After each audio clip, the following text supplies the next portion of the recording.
Ассалаумағалейкум қазақ елі. Аса құрметті елбасы Нұрсұлтан Әбішұлы Назарбаев және президентіміз Қасым-Жомарт Кемелұлы Тоқаев және қазақ елінің атқа мінер азаматшаларынан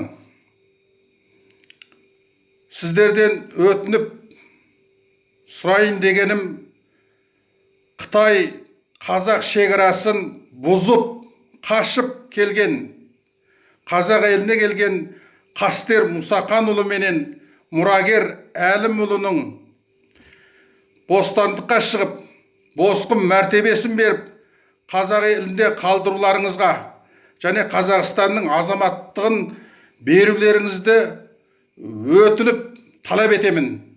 Құрметпен Дәулетжан Шаймұранұлы, Алматы қаласының тұрғынымын.